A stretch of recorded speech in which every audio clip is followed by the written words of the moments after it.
Vamos ali, então vamos começar a estudar de uma maneira mais sintetizada para que vocês também tenham uma visão geral, porque eu acho que o entendimento, quando você pormenoriza muito, você fragmenta a ideia e isso faz com que a pessoa fique perdida. Então, nesse tópico, eu quero sintetizar toda essa história para que vocês possam visualizar de uma maneira mais gestáltica a história do tarô na imagem dos 22 arcanos maiores, né? Então, os 22 arcanos maiores é como uma grande viagem do ser humano na procura de si mesmo. E então essa realização ela se dá através dessas 22 cartas do tarô, né? Que num determinado estado de consciência vai desde a absoluta potencialidade do louco até a realização pessoal do universo, né? Do louco até ao universo. E então vamos começar aí, né? O louco o que seria? Seria o louco o que seria? Seria essa energia que se inicia, né? Então, é uma energia que está sendo gerada, é o recém-nascido, é aquele que representa o potencial de todas as coisas, né? Essa sua memória ainda não está bloqueada, as tensões psicofísicas não existem no corpo dele, né? Ele está totalmente solto, descontraído, né? E a coisa que ele mais precisa, o louco, é do amor e do apoio. Ele chegou e os elementos mais importantes para ele é o amor e o apoio, né?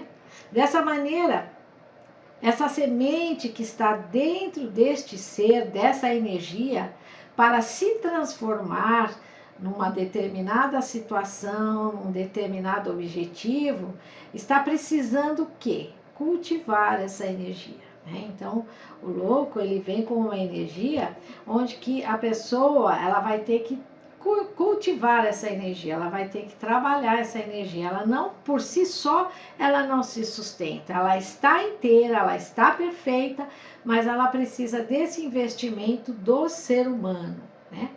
Nessa energia nada está faltando, ele tem todos os elementos possíveis para se desenvolver. Então, o louco, ele vem representando também a liberdade, ele não tem medo, ele não tem expectativas, ele não tem bloqueios, ele vive cada momento.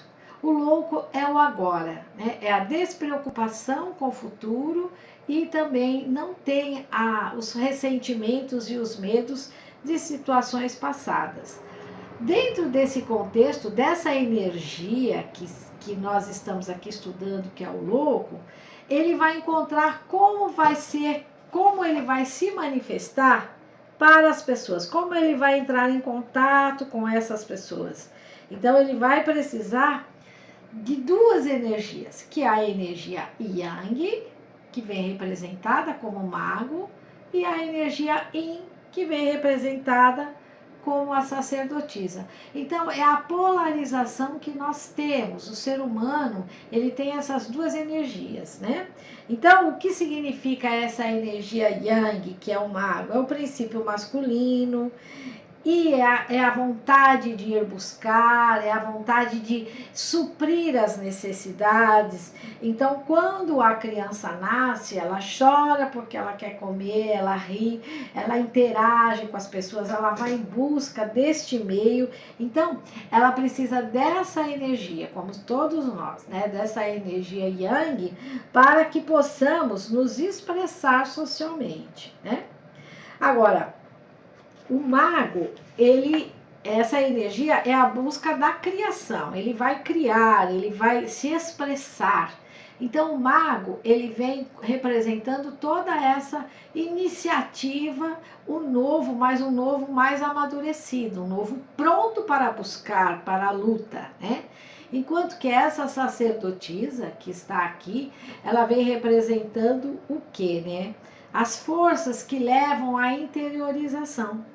Então é o momento dele ficar quietinho, é o momento de ficar silencioso, é a serenidade e a sabedoria que precisamos para digerir as coisas que fomos buscar através do mago. Então, essa energia, ela vai buscar e essa daqui, ela digere, ela sintetiza as coisas. Então, ela vai, o ser humano, o louco, ele vai manifestar essa dualidade, essas duas polaridades que existem dentro de nós, que é a quietude e, ao mesmo tempo, a busca, a inquietação, a conquista, aqui a sedimentação. Então, essas duas energias, elas fazem parte do nosso sistema interno, né? Como também, se nós formos olhar nas situações, no outro tópico eu explico cada uma de uma maneira mais, quando a pessoa interage mais com o meio social, tá? Agora nós temos aqui a imperatriz e o imperador, que vem representando os pais dessa criança, tá? Então, a mãe e o pai. Os pais são os que mais influenciam na vida da criança, na infância, né? No desenvolvimento, como ele interage com essas pessoas, né? A mãe, ela começa a dar forma na situação, né? Ela põe limites na criança, ela vai também trabalhar aí essa espontaneidade da criança, ela vai pôr um certo limite, vai tentar fazer com que ele tenha mais educação, que ele se comporte bem. Então, toda essa preparação que o bebê vai tendo e vai se sentindo muitas vezes até rejeitado, porque ele não pode expressar tudo que ele deseja, porque a mãe coloca condições a ele, coloca a educação, como você se senta à mesa, não põe o dedo no nariz, e tudo isso vai fazendo com que este filho, né, comece a ver que nem tudo que ele fizer vai ser tão positivo e tão aceito. E aí ele vai buscar o quê, né? Ele se sente muitas vezes abandonado, às vezes ele sente que ele precisa ser aceito e ser amado, e ele muitas vezes precisa se condicionar ao contato, às exigências que o meio traz. E a mãe é que vai padronizar essas emoções, esses sentimentos da criança, né? O pai aqui, que representa o imperador, ele vai programar o filho para estar trabalhando, para ir buscar as coisas. Então, é aquela ideia da autoridade, da disciplina, da ordem, do trabalho, né? Como ser útil, como ser importante, como ser produtivo na vida. Então, o imperador, ele vai trazer essa condição, né, de servir, de ser obediente. Então, essa competitividade também, de buscar, de conquistar as coisas. Então, esse louco aqui que iniciou tão feliz, ele já está vendo que ele tem regras e ele vai ter que obedecer essas regras, porque senão a vida dele não vai andar de uma maneira satisfatória, né?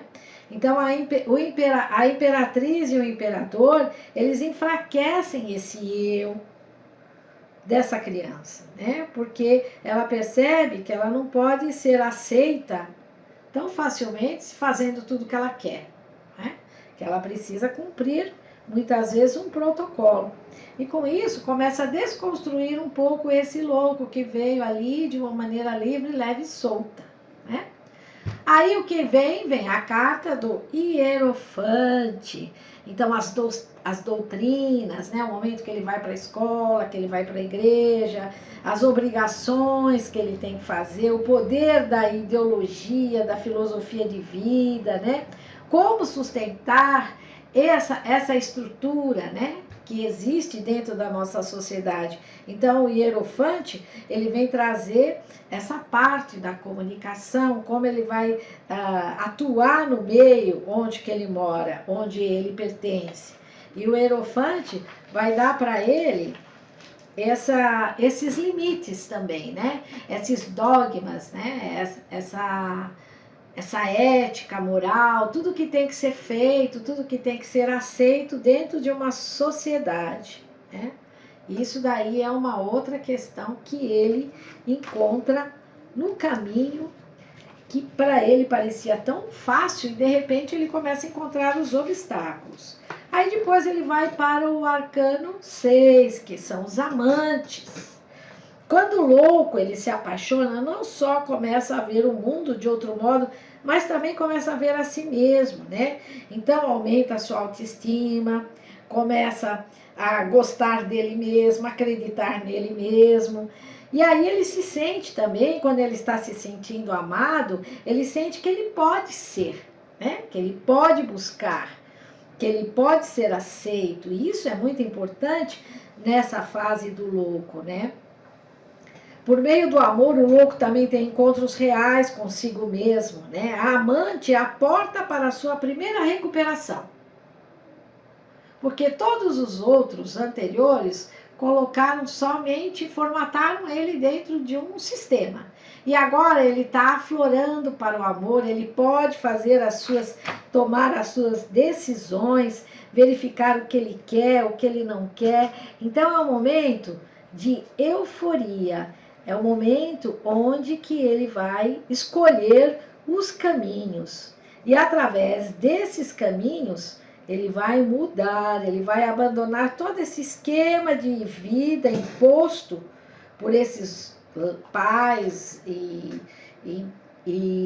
também o hierofante, esses dogmas. Ele vai buscar aí, através disso, a realização, né? Ele vai abandonar tudo aquilo que não satisfaz ele e ele vai tomar uma decisão. E essa decisão é o carro, né? E o que ele faz com o carro? Ele consegue ser espontâneo, ele consegue se libertar, ele consegue ser feliz, tomar uma direção, né? Só que tem que tomar permanente em estado de plenitude, prazer. Então ele, nesse momento, ele está abandonando todas essas prisões. Eu acho que é bem essa fase do adolescente, né, que ele começa a experimentar os bailes, os cinemas, a entrar na faculdade, a dirigir, primeira namorada, primeira transa. Então, tudo isso é o momento que ele fala, não, eu também posso viver as minhas experiências de uma maneira eufórica, né? Mas quando ele vive essas experiências, o que é que ele produz? Ele produz os karmas, né? Então, as experiências vão gerar responsabilidades. Nós temos aqui a carta da justiça, né? Então, a justiça, ela é assim, olha, você pode dirigir um carro, mas se você dirigir alcoolizado, você vai ter que responder um processo, né? Então, a justiça, ela vai ajustar esse ser a uma condição imposta socialmente, né? E nessa condição, ele acaba limpando um pouco de todos aqueles miasmas do passado, onde que ele não pode isso, não pode aquilo, mas ao mesmo tempo, ele sabe que ele vai ter que ter um equilíbrio, né?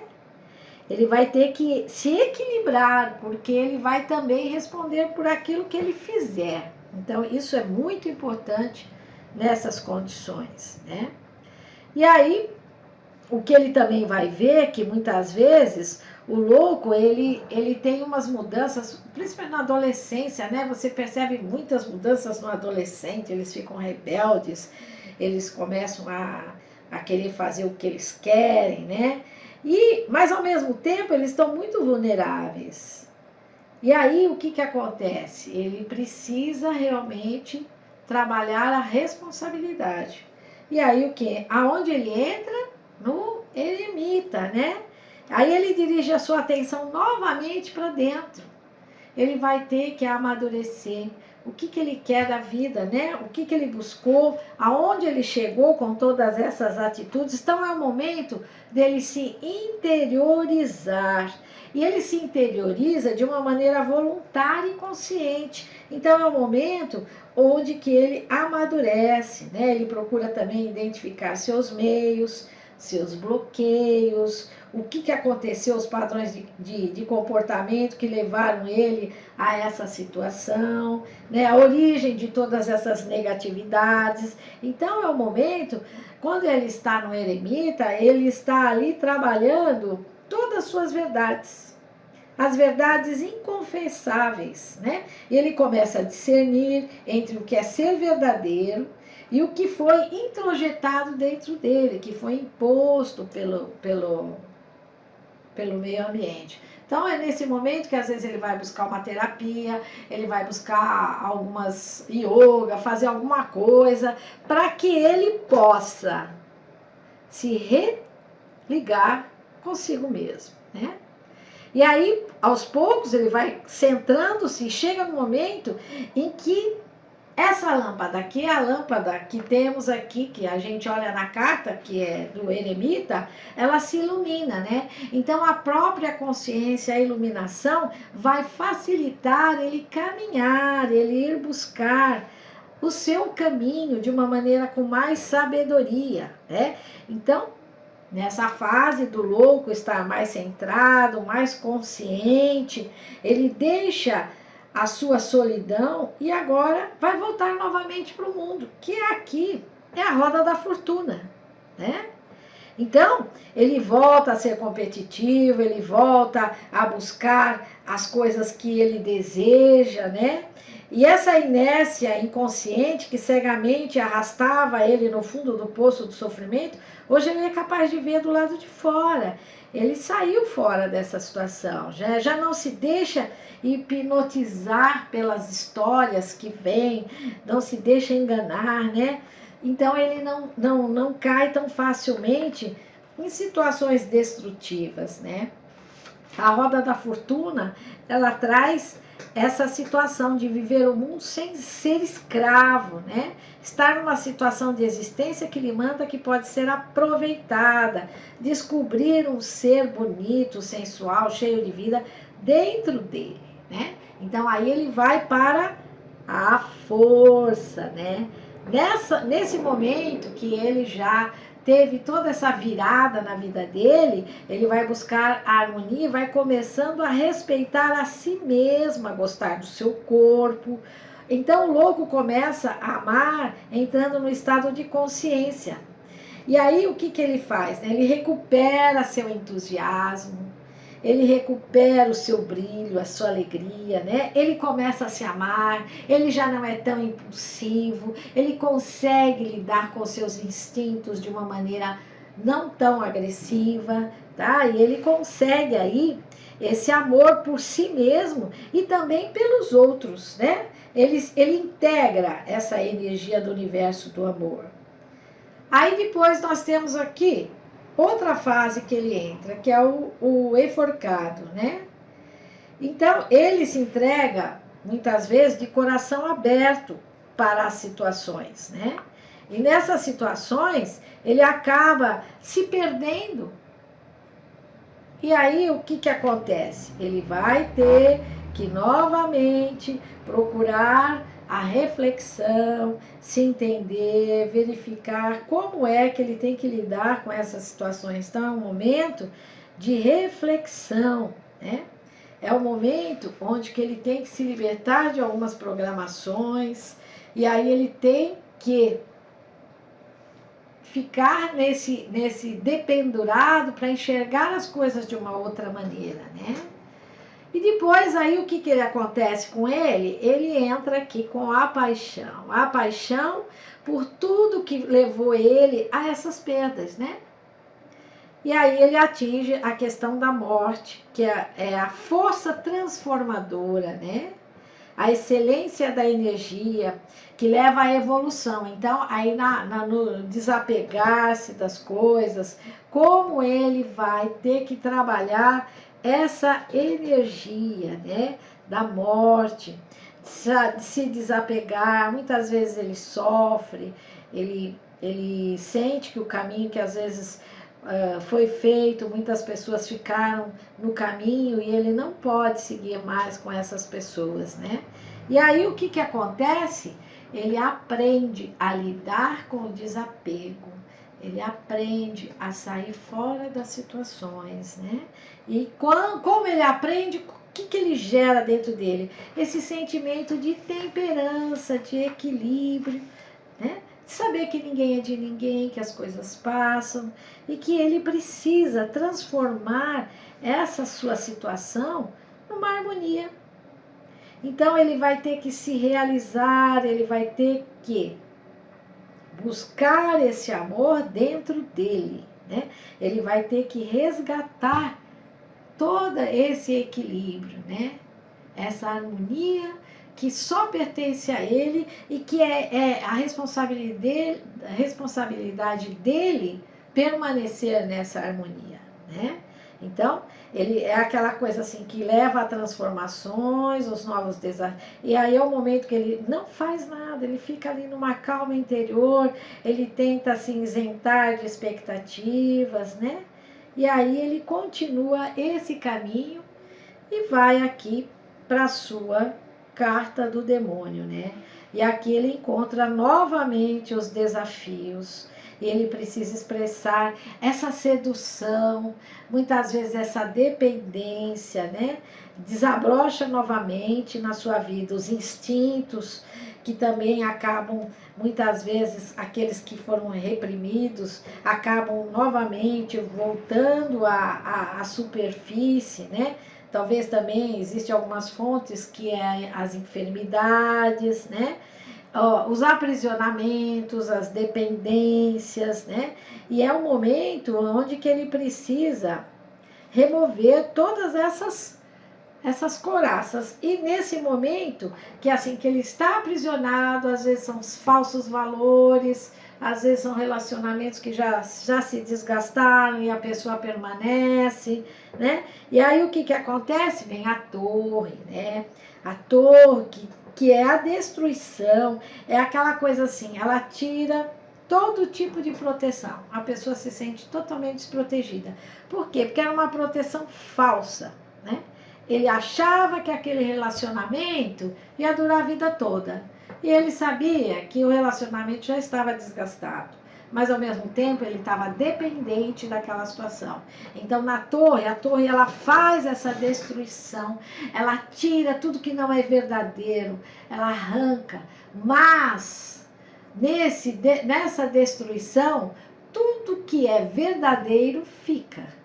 E tudo que é ilusão acaba sendo destruído. E aí ele entra nessa parte da estrela, né? Que aí ele procura sintonizar a sua mente com as energias cósmicas, né? E aí ele se transforma novamente num agente de força e aprende ali a visualizar um futuro melhor, né? Então a estrela é assim, como conduzir o seu caminho. Existe uma luz no fim do túnel, nem tudo está perdido, né? Se houve uma separação, você já chegou à conclusão que aquele relacionamento já estava desgastado e que agora você vai ter que tocar a sua vida para frente. Então aí entra a estrela, né? E aí esse louco, ele aprende a lidar com isso, mas ao mesmo tempo, ele consegue ver que existe uma saída, né? Mas só que ele encontra a lua, que significa também os seus medos, as ameaças, né? Então, como assim? Ele ainda tem que percorrer um caminho longo de insegurança, incerteza, né, dúvidas, para que ele chegue nessa estrela aqui. Essa estrela é o fim do túnel, né? E a lua é o caminho que ele precisa percorrer, é a noite escura, né? Ele tem que enfrentar seus medos, né? Para que ele possa realmente se libertar, né? E às vezes ele acaba se sentindo enfeitiçado por algumas coisas, algumas emoções. Isso leva muitas vezes a ele a tristezas, decepções, né? Que ele pensa que ia dar certo, não deu. Depois ele chega aqui no sol, que aí ele realmente é a reconciliação, né? A chama divina, o seu ser espiritual. Então aqui o louco, ele resplandece, pois ele tomou conta com a eternidade. Ele conseguiu atravessar todos os véus que estavam escondidos. E aí ele entra e encontra a luz, né? Ele encontra a sua divindade interior, né? Ele se liberta, ele se reconcilia. E nessa reconciliação, aqui entra o julgamento. Então ele reintegra as suas partes, né? Aquelas recém-resgatadas, o que ficou para trás, o intelecto, as emoções, o espírito. Então se funde novamente, né? Tudo que não foi bom já foi levado embora. Agora é o reencontro, é o julgamento, é a reconstrução da vida, né? E aí, novamente, surge um novo homem, né? Ou uma nova mulher, que é o arcano 21, que é o mundo, né? Ele culmina nas tarefas, ele busca todas as suas potencialidades, e aí ele concretiza, né, a realização total. Então, na carta 21, só resta celebrar a vida, ser feliz e o êxtase de tudo isso, né? Esse é o caminho que nós traçamos na nossa personalidade, porque é o nosso caminho de luz, é o nosso caminho onde que nós vamos buscar as nossas verdades, é o nosso caminho de evolução. Os arcanos maiores, eles vêm representando toda essa nossa divindade interior, né? Ele vem representando que nós, humanos, precisamos buscar, através de experiências, toda a nossa evolução. E, às vezes, em alguns casos, você tem um determinado tema que você está ali no eremita, no outro tema, você está ali no carro, começando um negócio novo, né? Ali no diabo, você está seduzido muitas vezes por algumas coisas que, para você, ainda está te escravizando. E nós, para cada parte da nossa vida, nós repetimos essa grande viagem. E através desse percurso nós aprendemos e nos tornamos um ser íntegro, um ser integrado, um ser realizado. Então essa é a viagem do louco. Espero que vocês tenham gostado. Nós vamos agora também continuar numas outras etapas, que seriam os arcanos menores e as figuras da corte.